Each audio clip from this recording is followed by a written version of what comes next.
I have dried lotus seeds, so I'm going to try and make the lotus paste from scratch. So here's 3/4 cup of these dried lotus seeds. Split each one open and take out these green stems.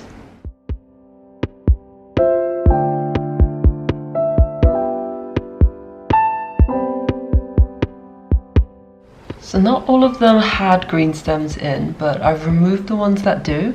I'm left with these seeds that I've washed a few times. Now I'm going to soak them overnight in the fridge. It's the next morning. As you can see, the seeds have absorbed most of the water. Wash and drain them and then simmer them on medium heat for about half an hour.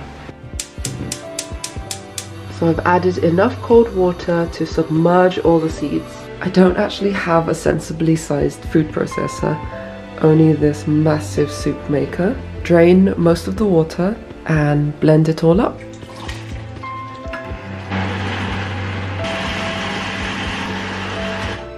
Scoop all the lotus paste into a frying pan. On the lowest heat available, cook this down for 30 minutes. Into the paste, I need to add granulated sugar, 3 tablespoons of peanut oil, a pinch of salt. Recipe I found calls for maltose. I don't have any, so I'm going to use a little bit of agave nectar. And the plan is to incorporate very gradually, so every 10 minutes or so I'll add 1/3 of everything.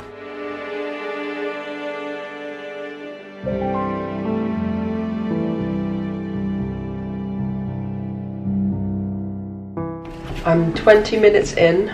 This paste has become a lot more like dough, which is what we like to see, because we need to be able to work this around the egg yolk inside the mooncake.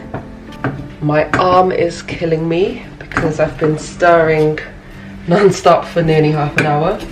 But it's important because you don't want the edges to stick or to burn. So just keep working it and you can skip arm day at the gym. This lotus seed paste is good to go. I'm going to store it in the fridge overnight again. It'll be easier to work with if it's chilled.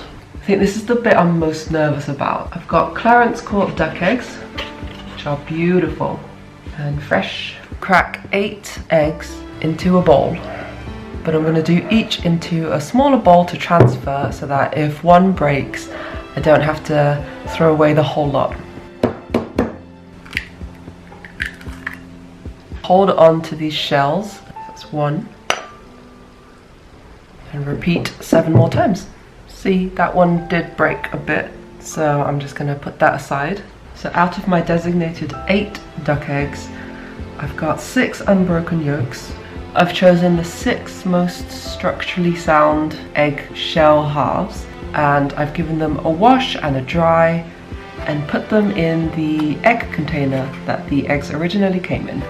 Now using a teaspoon, I'm going to coat the inside of each shell half with fine sea salt.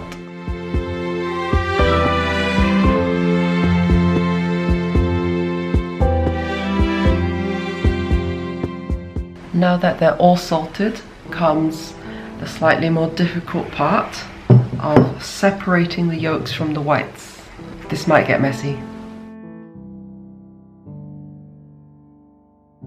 Oh, that's not too bad. That was easier than I thought. I'm going to place that very gently and then cover it with more salt. Now that that yolk is completely covered in salt, I'm going to go in with 1/4 teaspoon of alcohol. Chinese baijiu is probably best, but I'm going with vodka because I don't have any baijiu in the house. A little bit. I'm going to use the egg whites in omelettes and possibly some baking. Don't worry, they're not going to waste. And now these egg yolks are going to cure in the fridge overnight. We start with golden syrup, peanut oil, 1 teaspoon of lye water. I didn't have any lye water to hand, so you can sort of fake it by boiling baking soda in water for 5 minutes. 1 teaspoon. You want to mix this bit well first. Then we're switching to a rubber spatula for the flour because we don't want to overwork it. Very gently folding in the flour until we can't see loose bits anymore.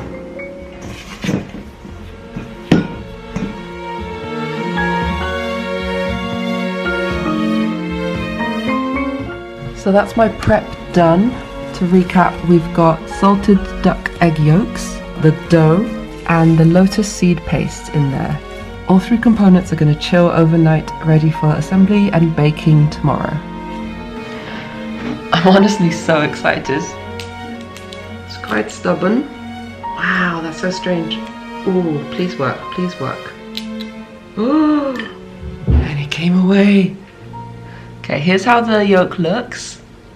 I'm gonna wash away the excess salt. Now I'm left with this gloopy, but very solid egg yolk. I needn't have worried. They came out so well, completely solid. So now it becomes a bit of a weighing game. I need the yolk encased by the paste, encased by the dough to weigh 50 grams to fit in the molds that I bought.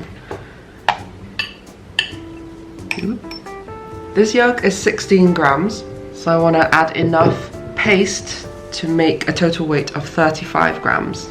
Pinch that all together. So now I'm going to make this as flat as I can for the yolk to sit on top of. Might be a bit tricky, but I'll do my best to encase the yolk with the paste. Doesn't matter if it's not quite there, just encase as much of the yolk as you can. Now I need to add dough to get that 35 weight up to 50. So once again, flatten the dough as best you can.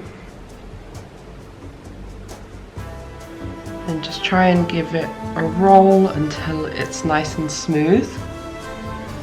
There we go. Dig that in, press it down.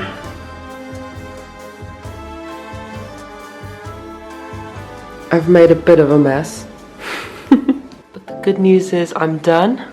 These go in the oven at 180 for 5 minutes, then an egg wash and 15 minutes after that. I don't know why the lights suddenly disappeared. It was so bright in here 5 minutes ago. Now that they've had 5 minutes in the oven, I'm brushing all my mooncakes with an egg wash that's made of 1 egg yolk and 3 tablespoons of milk. Now they'll go back in the oven for another 15 minutes. There's some eggy runoff bits from where I've spilled some of the egg wash, but that's okay, we can just chop those off. They look a bit dry, but I'm told that after letting them rest in an airtight container, they're going to look a lot more shiny, so I'll trust the process. I'm really proud of them as a first attempt. These have been resting in an airtight container overnight. It's the moment of truth. I'm about to cut one open. So the center of the yolk is a little more set than I'd like. It's crumbly and soft like a mooncake. The colour is not as dark as if you'd buy mooncake from the store. It's now time for the taste test. Oh, I'm delighted. They don't look quite right, but they taste just like the ones I've had growing up. I'm so happy! So that's it for my first attempt at making mooncakes from scratch. Thank you so much for watching. I will link all the recipes I used in the description box below. You can find mooncake molds on places like Etsy or eBay, or maybe try your local Chinatown. Okay, Happy Charlotte signing off. Bye!